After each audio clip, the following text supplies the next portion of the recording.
Today's video is all about this tenor saxophone in my dirty little paws. This is a Martin. So this is the Martin Magna tenor saxophone. This one is from 1961 and I've just fixed it up. A friend of mine, that's who this belongs to. We did some little saxophone deal, you know, we do some trading back and forwards because we're like that.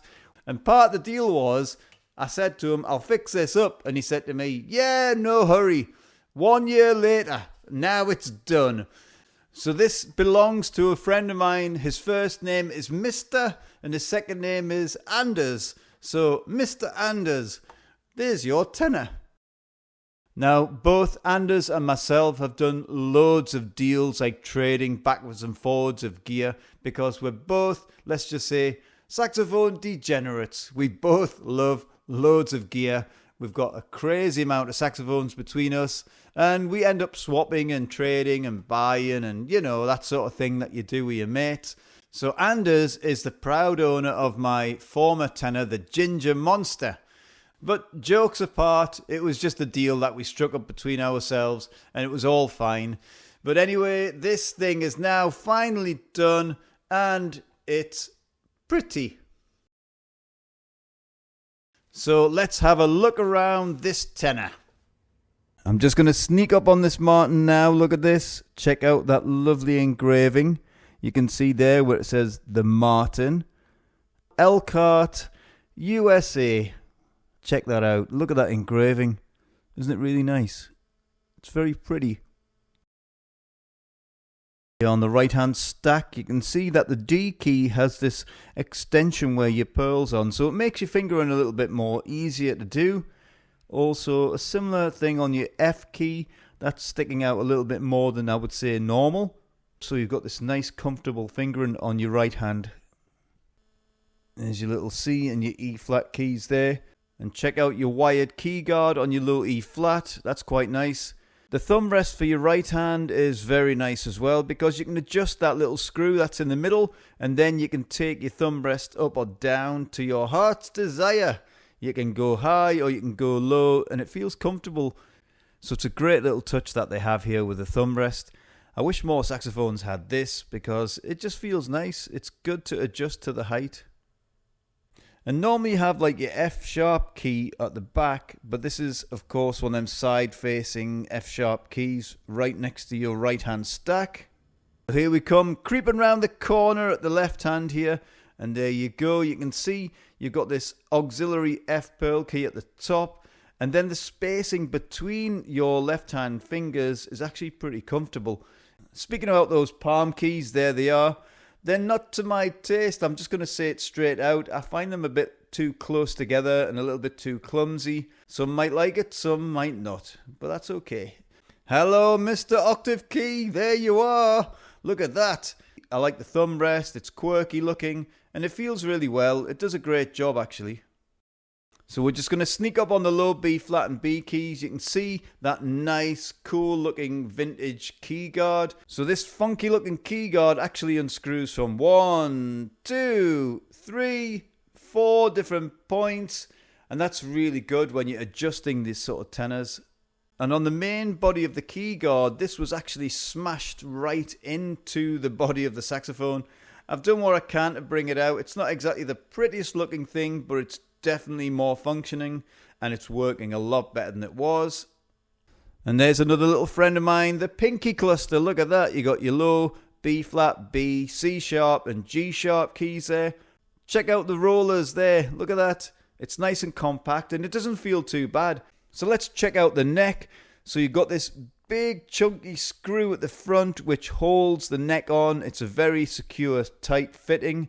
And that holds the neck to the body of the saxophone. It does a great job. And I actually like that design a lot. It's very tight and secure. It's got this nice sort of cool looking octave key going on there. Look at that. The spring of the octave key is under that middle peg. It's like this really unusual thing that's going on. But I think it works great and it looks cool as well. I mean, look at that. How funky looking is that? I really like that neck. So now back to my stupid face with the tenor. There you go, look at it again. It's all pretty and shiny. And you know, designs have changed over the years, modifications, and this feels fine actually. Now what does it sound like? Well, I'm going to do a quick noodle up and down on it. I'm not going to do any jamming, I'm just going to have a quick run up and down. So let's have a listen to what this thing sounds like, and I'm using my Guardala mouthpiece. Oh yes, and I'll speak to you lot after I've noodled up and down on this thing.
So now you've just heard this beautiful looking 1961 tenor, this Martin Magna.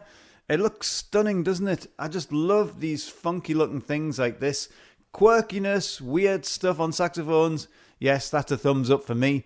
Now the sound of this thing, is it my cup of tea? Well, I'm just going to say it straight out. No, it's not. It's not my sound concept. That doesn't mean I don't like it. So before you think I'm hating, I've got about 5 or 6 Martin saxophones, so I do like them. It's just not my first choice when it comes to, let's just say, a projecting, brighter sounding tenor. This is what I'd call more compact sounding. It has a warmth to it, which I'm kind of not used to. I mean, I know that sounds weird, but I'm not used to having a rounder sound. I prefer a brighter, edgier sound. That's my thing. That's my cup of tea. That's not right or wrong, we just like different things. But this thing, if you're a warmer sounding saxophone player, you would absolutely love this because it's warm, it's compact, it's rounded. It's all them little words I've just mentioned. This is definitely something for those who like that vintage vibe and the vintage sound. So back to my friend who owns this thing. It's all ready to rock and roll. It's all featured on YouTube now. So now it's out there in cyber world forever and ever, amen. Why did I say amen? I'm not religious. Anyway, this saxophone is very cool looking. It sounds nice as well. And it feels quite nice as well. These Martins are very good saxophones. I do rate Martins. I own a whole bunch of them. So that says enough for me. So there you go. A little brief insight into the world of the Martin Magna tenor. I hope it's been informative. I hope you've enjoyed it. And if that's the case, you lot out there can do me a huge favour. Get your wiggly finger, click it on the like button, and then I'm a happy bunny rabbit. Anyway, you take care, have a great day, and I'll catch you later on the next video. Ciao for now.